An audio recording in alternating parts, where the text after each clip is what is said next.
नाज़रीन, इसराइल की बड़ी कैजुअलिटीज हो रही हैं। जॉर्डन से हमला हुआ है इसराइल पर। जी हां, जॉर्डन से हमला हुआ है और ऑफिसर्स और इजरायली फौजी जो है उसमें निशाना बने हैं। ये one of the very unusual event है, जॉर्डन की साइड से इसराइल पर हमला होना। सीएनएन ने लिख दिया है कि पाकिस्तान और सऊदी अरेबिया का जो एग्रीमेंट हुआ है ये सिर्फ इस वजह से हुआ है कि सऊदी अरेबिया और गल्फ रियासतें जो है वो अमेरिकन सिक्योरिटी गारंटीज पर अब उस तरह से एतमाद नहीं कर रही हैं और जो अमेरिकन गारंटीज है उसके ऊपर डाउट्स बढ़ गए हैं। और उसका ये पहला नतीजा है कि सऊदी अरेबिया ने पाकिस्तान के साथ मुआहदा किया है और बाकी जो रियासतें हैं वो मजीद इस तरह के एग्रीमेंट्स कर सकती हैं और सऊदी अरेबिया भी इस तरह के मजीद एग्रीमेंट्स कर सकता है। लेकिन बुनियादी जो बात है वो ये है कि जो सिस्टम यहां पर कायम था, जो ऑर्डर यहां पर चल रहा था कि अमेरिका गल्फ को प्रोटेक्ट कर रहा है, अमेरिका और गल्फ मिलकर और साथ इसराइल वो इस रीजन को जो है वो चला रहे हैं जिसमें उनकी फाइट जो है वो ईरान के साथ है सो कॉल्ड। तो अब उसमें बहुत बड़ी दरार आ गई है, ये बहुत बड़ी खलीज आ गई है कि अब ये ममालिक जो हैं वो एतमाद नहीं कर रहे हैं, इससे बड़ी खलीज जो वो हो नहीं सकती। ये जो पूरा ऑर्डर चल रहा था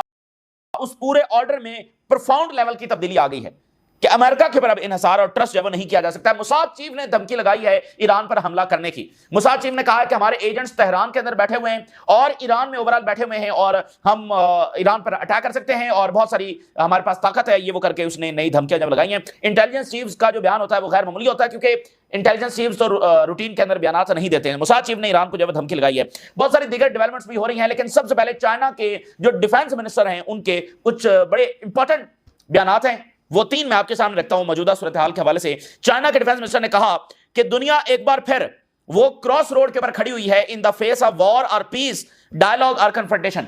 बिल्कुल एक तरफ जंगे हैं और एक तरफ अमन है, एक तरफ डायलॉग है, एक तरफ कन्फ्रंटेशन है और उस दरमियान में दुनिया खड़ी हुई है। देखना है कि मामलात किस तरफ जाएंगे, या तो फिर जंगों में निकल गए तो जंगों में गए, या फिर अमन की अपॉर्चुनिटी अभी तक मौजूद है।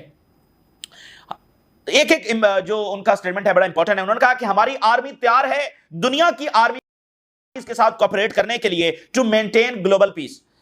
जो वहां पर समिट हुआ उसमें चाइना ने न्यू वर्ल्ड ऑर्डर का ऐलान किया और उसी डायरेक्शन में मामलात, यानी चाइना अब अपनी आर्मीज को जब वो पेश कर रहा है एट अ ग्लोबल स्टेज। और साथ उन्होंने अगली बात ये की है कि हम दुनिया की बहुत सारी अपने इत्तेहादी आर्मीज के साथ जब वो ज्वाइंट एक्सरसाइज करने जा रहे हैं, किस लिए? जो मैरीटाइम पैसेजेस हैं उनको सेफ रखने के लिए। दुनिया में अमन और ये जो मैरीटाइम सिक्योरिटी है इसकी जिम्मेदारी अमेरिका के ऊपर है और खूब अमन दुनिया में उन्होंने रखा हुआ है। तो अब चाइना की तरफ से ये अनाउंसमेंट आना कि हम मैरीटाइम सिक्योरिटी के लिए अपने आप को प्रेजेंट कर रहे हैं और हमारी आर्मीज तैयार हैं, ये बड़ा ही गैर मामूली बयान है। और वो ये बात कर रहे हैं कि दुनिया जंगों और अमन के उस दरमियान में खड़ी हुई है कि मामलात किस तरफ जाते हैं। जाहिर है कि अमन का तो कोई चांस और अमन की कोई विल जो है वो अमेरिका की जानब से नजर नहीं आ रही है। ये क्लियर मैसेज है। अच्छा, अब नाज़रीन बड़ा वाकया जो हुआ है वो जॉर्डन बॉर्डर के ऊपर हुआ है। जॉर्डन बॉर्डर से अटैक हुआ है, 6 इजरायली ऑफिसर्स मारे गए हैं और ये इब्तदाई रिपोर्ट्स है और उसमें इजरायली फौजी भी शामिल है। स्टैबिंग और शूटिंग अटैक हुआ है। ये किया किसने है? जॉर्डेनियन आर्मी का एम्प्लॉय है, वो एक सिविलियन ड्राइवर है जो कई लंबे पिछले टाइम से जॉर्डेनियन आर्मी के साथ काम कर रहा है। किंग हुसैन ब्रिज है, इसके ऊपर ही वाकया हुआ। ये वो ब्रिज है यानी जो जॉर्डन से इसराइल और इसराइल से जॉर्डन जो सामान आ जा रहा होता है, जो वेस्ट बैंक में जा रहा होता है, तो इस ब्रिज के ऊपर ये वाकया हुआ है। जॉर्डेनियन आर्मी का ड्राइवर जो कि सिविलियन है उसने ये अटैक किया है। अब आप जरा अंदाजा करें। और इसमें एक और दूसरी इंपॉर्टेंट बात यह है कि आज ही के दिन लास्ट ईयर, आज ही के डेट को लास्ट ईयर 1 साल कबल इसी ब्रिज के ऊपर एक अटैक हुआ था जिसमें इजरायली फौजी जब मारे गए थे। तो उस अटैक की मेमोरी में आप कह लें कि 1 साल पूरा होने पर एक और अटैक जब उसी जगह पर किया गया और अब की बार नुकसान उससे भी ज्यादा है। तो पिछले साल से लेकर आज तक जॉर्डेनियन और चूंकि इजरायली आर्मी में बहुत ज्यादा कॉपरेशन रहता है तो उन्होंने बहुत सारे इकदाम किए हैं इसको रोकने के लिए, फिर भी नहीं हो सके। और ये जो जॉर्डेनियन आर्मी के साथ बंदा काम कर रहा है उसकी पूरी सिक्योरिटी चेकिंग की होगी, उसके नजरियात, उसकी आइडियोलॉजी, सारा कुछ चेक किया होगा, उसके बावजूद ये हमला होना। तो इस एक एक हमले की बहुत अहमियत है। और जब जब ऐसा कोई वाकया होता है कि अंदर से कोई अटैक हो जाता है तो फिर जो मिडिल ईस्ट के हुक्मरान हैं वो बहुत ज्यादा परेशान होते हैं कि ये बात सिर्फ एक वाकये तक है या इससे भी बात आगे जब वो बढ़ ना जाए। तो इस तरह का एक एक वाकया उनको बहुत परेशान करता है। अब रफा बॉर्डर पर यानी रफा में 12 इजरायली फौजी मारे गए, जख्मी हुए। 12 इजरायली फौजी जब मारे गए, जख्मी हुए हैं। 12 Israeli soldiers killed wounded in resistance operation Gaza. और यहां पर एक बड़ी तादाद के अंदर कैजुअलिटीज हो गई हैं दो इतराफ के अंदर, यानी 2 फ्रंट खोले गए इजराइल के खिलाफ। तो आज का दिन उनके लिए काफी भारी जो साबित हो रहा है। फिर इजराइल के अंदर जो है वो हरीदी का जो फड्डा है वो चल रहा है और मिलिट्री के साथ भी उनका क्लैश हुआ है क्योंकि आर्मी की शॉर्टेज शदीद है। हरीदी जो है वो भर्ती नहीं हो रहे और अब जो फौजी मजीद मरते चले जा रहे हैं, शॉर्टेज तो बढ़ती चली जा रही है। Ultra Orthodox clash with Israeli military over military draft. वो कह रहे हैं भर्ती हो, या भर्ती होने के लिए जब तैयार नहीं है, तो एक अंदरूनी क्योस है वो चल रहा है। मुसाद ने यह कहा है कि इजरायली जो है उन पर अब्रॉड यानी दूसरे मुल्कों के अंदर जो है वो अटैक हो सकता है। द मिलिट्री एस्टेब्लिशमेंट, उन्होंने रिसेंटली डिटेक्ट किया है कि there is an intent to carry out operation targeting Israelis abroad. एक तैयारी हो रही है कि इजरायली जो अब्रॉड हैं उनको निशाना बनाया जाए। और ये इजरायली फॉर्मर कमांडर है, गजा डिवीजन का ये कमांडर है, उसका जरा एक बयान देखिए। नेतन्याहू एक सर्च में है कि उसको इमेज ऑफ द विक्ट्री हासिल हो, but that does not exist in this war. ये गजा डिवीजन का फॉर्मर कमांडर कह रहा है कि नेतन्याहू को एक विक्ट्री की तलाश है, और कम से कम विक्ट्री ना हो तो इमेज ऑफ विक्ट्री तो हो, कि वो विक्ट्री जो है वो क्लेम कर सके, लेकिन इस जंग में उसको कोई विक्ट्री हासिल होने वाली नहीं है। ये उनका फॉर्मर कमांडर, और वो जो गजा डिवीजन का है वो ये बात कर रहा है। तो आज अगर सीजफायर होता है तो आज भी इजराइल जब वो क्या विक्ट्री जो है अनाउंस करेगा। और अब जो इन्होंने बेड़ा खड़ा करना किया है कतर पर अटैक करके और सबको मुतहद कर दिया है, तो ये इनकी एरोगेंस और फुलिशनेस का एक बहुत बड़ा टर्निंग पॉइंट है। अब नेतन्याहू ये कह रहा है कि कतर हमें बिसीज कर रहा है, कतर हमारा मुहासरा कर रहा है, बहुत सारे मुल्क जब वो कतर के साथ हैं। कतर ने अनाउंस किया है कि वो लॉ सूट फाइल करने जा रहा है आलमी अदालत के अंदर, आईसीसी के अंदर कतर जो है वो लॉ सूट फाइल करने जा रहा है। We address the conditions required by the court before filing the criminal lawsuit. जो आईसीसी के हाई ऑफिशियल्स हैं उनके साथ कतरी ऑफिशियल्स की जब मुलाकात हुई है, यानी किस तरह से हम मिडिल ईस्ट के ममालिक के इकदामात को समझ सकते हैं। एक ये कि अपनी सिक्योरिटी खुद देखी जाए, अमेरिका पर एतमाद जो है वो ना किया जाए, ग्रेजुअल प्रोसेस के जरिए अल्टरनेटिव जो है वो देखा जाए, और साथ जो है वो इजराइल के खिलाफ जो इंटरनेशनल फोरम्स हैं उन पर सैंक्शंस, लॉ सूट्स, इसको भी जो है वो आगे बढ़ाया जाए। तो इस तरह मल्टीपल इकदामात हैं जो वो उठा रहे हैं, क्योंकि ज़ाहिर है कि उनके पास फौजी ताकत तो नहीं है कि वो इमीडिएट जब रिस्पॉन्स दे सकें। तो बहुत सारे इकदामात है, लॉ सूट वो फाइल करने जा रहे हैं। तो इनकी अटेम्प्ट होगी कि इजराइल के ऊपर जो सैंक्शंस है वो लगाई जाए बाकी फोरम्स के ऊपर जाकर। सऊदी अरेबिया और जो पाकिस्तान का एग्रीमेंट हुआ है, ये इंटरनेशनल मीडिया में इस वक्त डिस्कस हो रहा है, और इसको बहुत डिफरेंट अंदाज में डिस्कस किया जा रहा है। ये सारे मामले में पाकिस्तान की पहली सबसे बड़ी एंट्री है, पहली सबसे बड़ी एंट्री है। एक सबसे बड़ा सवाल जो इस वक्त गूंज रहा है, डिस्कस हो रहा है, क्या ट्रंप को बताया था सऊदी अरेबिया ने, भाई आपकी सारी सिक्योरिटी की जिम्मेदारी तो अमेरिका की है, आप जो काम भी करते हैं अमेरिका से पूछ कर करते हैं, आप ये इतना बड़ा मुआहदा करने जा रहे हैं। देखना आलमी जंगें कैसी होती हैं, मिसाल के तौर पे खुदा ना खास्ता अगर वहां पर अटैक होता है तो पाकिस्तान की अब ये जिम्मेदारी है कि वो इस जंग में शरीक होगा, तो फिर जंग तो ऐसे ही आगे से आगे बढ़ती चली जाएगी। ये मामूली वाकया तो नहीं है, मामूली एग्रीमेंट तो नहीं हुआ। तो क्या ट्रंप को बताया गया था, क्या सऊदी अरेबिया ने अमेरिकन को बताया कि वो इतना बड़ा एग्रीमेंट करने जा रहे हैं? तो रिपोर्ट के मुताबिक ट्रंप को नहीं बताया गया, सऊदी अरेबिया ने अमेरिकन को नहीं बताया। ये कितनी बड़ी बात है। तो ये उस बात का सबूत है कि सीएनएन ने इस बात को लिखा है, Saudi Arabia and Pakistan sign mutual defence pact and Gulf Arab states grow weary of US security guarantees. अब वो जो है ना ट्रस्ट नहीं कर रही हैं, ये सीएनएन लिख रहा है। तमाम अरब रियासतें जो अमेरिकी गारंटीज हैं उसके ऊपर एतमाद नहीं कर रही हैं और उसको शक की निगाह से जब देख रही हैं।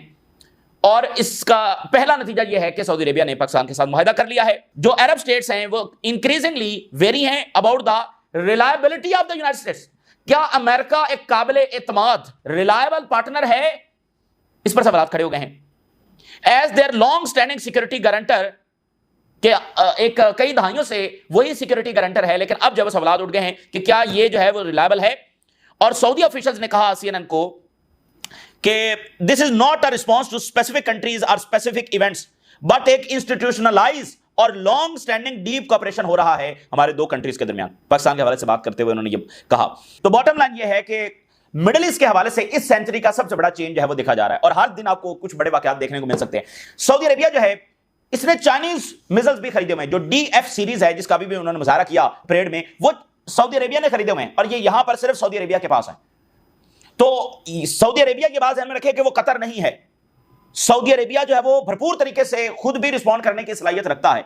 उसके पास वो चाइनीज मिसाइल्स हैं, क्योंकि वेस्टर्न इक्विपमेंट तो फारिग है, उनके पास चाइनीज मिसाइल्स भी हैं। और जाहिर है कि अब पाकिस्तान भी साथ है, तो अगर खुदा ना खासा वहां पर कोई ऐसी इजराइल हरकत करता है तो फिर पाकिस्तान भी बरह रास्त जब इजराइल पर रिस्पॉन्ड करेगा तो ये जंग चलती चलती पाकिस्तान तक भी आ सकती है।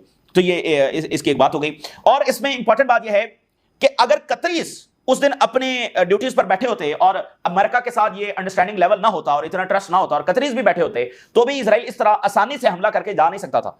तो इनके पास अच्छा एयर डिफेंस है, तीनों खलीजी रियासतों के पास, सऊदी अरेबिया, यूएई और कतर, इनके पास अच्छा एयर डिफेंस है। इनके पास 5 स्टार किस्म की एयरफोर्स भी है, ये बात ध्यान में रख लें, इनके पास 5 स्टार किस्म की एयरफोर्स भी है। और अब जैसे सऊदी अरेबिया ने तो चाइना के खरीदे हुए हैं, तो बाकी भी सोचेंगे कि हम चाइना से खरीदें। तो ये इतना आसान नहीं होगा, यानी अगर इजराइल दोबारा अटैक करता है तो ये इतना आसान नहीं होगा कि वो आसानी से हमला करके जो वापस चला जाएगा। और सऊदी अरेबिया पर अगर वो कोई ऐसी हरकत करता है तो वो तो बगैर किसी शक के आलमी जंग का आगाज होगा। सऊदी अरेबिया कतर नहीं है, ठीक है, और कतर पर भी ये हमला आसानी था, वो तो अमेरिकन धोखे में मारे गए ना। देखिए वो सिर्फ किस वजह से मारे गए, अमेरिकन धोखे में। खुद कतरीज भी अगर उस दिन बैठे होते, ये इजरायली जहाज यूं वापस नहीं जा सकते थे, ये बात लिख लें, ये इजरायली जहाज यूं वापस नहीं जा सकते थे। वो तो अमेरिकन धोखे में मारे गए हैं और अब कोई धोखा खाने वाला नहीं है। अब वो अपनी सीटों पर अमेरिकन को बिठाकर जाने वाले नहीं है। तो मुसाद चीफ जो है वो ये कह रहा है कि we have strong capabilities inside Iran and in the heart of the Tehran.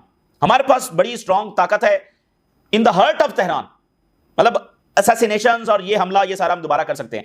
तो मुसाद चीफ की स्टेटमेंट आना काफी गैर मामूली है और ईरान को दोबारा हमले के लिए जब धमकाया जा रहा है। ये जंग तो ज़ाहिर है कि होकर रहेगी। और वैसे भी देखें, इजराइल ने तो अपनी तरफ से ऐलान कर दिया है कि वो किसी के साथ कोई एग्रीमेंट करेगा नहीं, वो ग्रेटर इजराइल बनाएगा और उसके बाद देखेगा कि किसके साथ क्या मामला करना है। और इस दरमियान जो भी उसके रास्ते में आएगा वो सबको जब वो डिस्ट्रॉय करता चला जाएगा। तो ये जंगें तो होनी है, ये जंगें तो नागुज़ीर हो चुकी हैं, क्योंकि इससे पहले ये डिबेट रहती थी कि इजराइल खास हद तक जाकर रुक जाएगा। वो आपको याद है गजा की रिकंस्ट्रक्शन का प्लान भी चलता रहा दरमियान में। तो अब जब ये बात वाज़ेह हो चुकी है इन सब के ऊपर, तो फिर जंगें तो नागुज़ीर हैं। और ईरान की जंग, अब फिर आप देखिए, अमेरिका ने IAEA को थ्रेट किया है कि वो किसी भी किस्म का एग्रीमेंट ईरान के साथ ना करे। IAEA और ईरान ये एग्रीमेंट कर रहे हैं कि banning attacks on nuclear facilities, कि ईरान की न्यूक्लियर फैसिलिटीज के ऊपर अटैक नहीं होगा। ये IAEA एग्रीमेंट कर रहा है ईरान से। तो अमेरिका ने IAEA को धमकाया है कि ऐसा कोई एग्रीमेंट ना करना। इसका मतलब यह है कि वो दोबारा से हमला करने का इरादा रखते हैं और वो हर एक लॉजिकल एफर्ट जो पीस के लिए होती है उसको रोकते हैं। अब यानी कि इस बात की क्या तुक बनती है कि इस एग्रीमेंट को जब रोका जाए, तो उनका मकसद जो है सिर्फ और सिर्फ जंगे हैं। हर एक लॉजिकल एफर्ट जो पीस के लिए हो रही है उसको वो रोक रहे हैं। लेबनान में जनाब अली इजराइल ने एक अर्जेंट अलर्ट जो है वो जारी किया है कि वो वहां पर कुछ बिल्डिंग्स को निशाना बनाएगा। शॉर्टली इजरायली आर्मी कह रही है an urgent alert to the residents of the southern Lebanon. तो जो फुलिश बिहेवियर है लेबनीज गवर्नमेंट का और कोवर्डनेस है वो इजराइल को लागू। देखिए इजराइल बॉम्बिंग तो रोज कर रहा है, फिर आपने क्या बात इजराइल से मनवाई है? तो लेबनीज गवर्नमेंट की पॉलिसी के जिसमें उल्टा उन्होंने हिजबुल्लाह को प्रेशराइज किया, इजराइल के लिए खुला मैदान साबित हो रहा है लेबनान।